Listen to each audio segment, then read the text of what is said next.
బాలీవుడ్‌లో romantic hero of the 60స్ 'ధర్మేంద్ర' గారు మనకెక్కలేరు. 89 సంవత్సరాల వయసులో నవంబర్ 24 తారీఖున అంటే ఈ రోజున చనిపోయారు. దాదాపు ఆయన 90వ బర్త్‌డేకి దగ్గర పడ్డారనమాట. ఈ టైంలో ఆయన మరణం అనేది ఎంటైర్ బాలీవుడ్‌ని దిగ్భ్రాంతికి గురిచేసింది.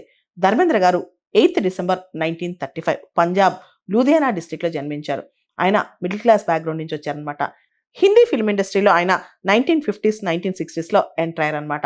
ప్రత్యేకంగా ఆయన debut film 'Dil be Tera hum be Theri' 1960లో ఈ ఫిల్మ్‌తో ఆయన హిందీ ఫిల్మ్ ఇండస్ట్రీకి ప్రాపర్‌గా ఎంటర్ అయ్యారు.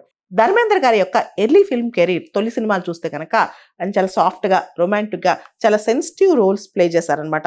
ముఖ్యంగా 'షోలా ఔర్ షబ్నమ్', 'అన్పద్', 'బాందిని' ఇలాంటి మూవీస్ అన్ని కూడా ఆయన చేశారు. ఆ తర్వాత 1960స్‌లో రొమాంటిక్ హీరోగా ఆయన చాలా పాపులారిటీ గడించారు. ముఖ్యంగా 'అనుపమ', 'దేవర్', 'ఫూల్ ఔర్ పత్తర్' ఈ సినిమాలన్నిటిలో ఆయన రొమాంటిక్ హీరోగా నటించి చాలా సినిమాల్లో ఫిల్మ్‌ఫేర్ బెస్ట్ అవార్డ్‌కి నామినేట్ అయ్యారనమాట.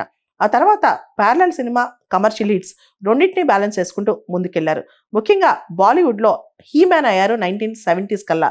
తర్వాత 'షోలే' సినిమా ఆయనకు మంచి బ్రేక్‌నిచ్చింది. 'చుప్కే చుప్కే', 'ధరమ్‌వీర్', 'షాలిమార్', 'బర్నింగ్ ట్రైన్' ఇవన్నీ కూడా ఆయన అద్భుతమైన మూవీస్ అని చెప్పొచ్చు. అప్పటి నుంచి కూడా 1980s ఎరా వచ్చేసరికి యాక్షన్ మసాలా మూవీస్‌లో ఆయన చాలా ఎక్కువగా నటించారనమాట. ముఖ్యంగా 'జుగ్ను' కావచ్చు, 'మేరా గావ్ మేరా దేశ్' కావచ్చు ఇలాంటి మూవీస్‌లో ఆయన అత్యద్భుతమైన నటన కనపరిచారు. ధర్మేంద్ర గారి ఆన్ స్క్రీన్ పార్ట్నర్‌షిప్ చూస్తే గనక హేమ్ మాలినితో దాదాపు 35+ మూవీస్ చేశారు. అదే విధంగా అమితాబ్ బచ్చన్, మెహమూద్, షర్మిలా ఠాగూర్, జీనత్ అమన్, రేఖ చాలా మందితో నటించారు. ఆ తర్వాత 1980స్‌కి వచ్చేసరికల్లా ఆయనకి ఒక సూపర్ స్టార్ ఫేజ్ వచ్చిందని చెప్పొచ్చనమాట. 'గులామీ' మూవీ కావచ్చు, 'ఆలీబాబా ఔర్ 40 చోర్' కావచ్చు ఈ మూవీస్ అన్నిట్లో ఆయన యాక్షన్ హీరోగా నటించారు. ఆ తర్వాత లేట్ 80స్, 90స్‌కి వచ్చేసరికి క్యారెక్టర్ హీరోగా పేరుగాంచారనమాట. స్లోగా అప్పటి నుంచి కూడా ఆయన రోల్ డిక్లైన్ అవుతూ ఆ తర్వాత ఆయన నెమ్మదిగా నటనకి దూరమయ్యారు. ముఖ్యంగా ఆయన సినిమాలు చూస్తే రొమాన్స్ కావచ్చు, యాక్షన్, కామెడీ, డ్రామా ఇవన్నీ కలగలుపుగా ఉంటాయన్నమాట. పద్మభూషణ్ అవార్డు 2012లో ఆయన గవర్నమెంట్ ప్రకటించింది. అదేవిధంగా Filmfare life time achievement award 1997 కూడా ఆయనకు వచ్చిందనమాట.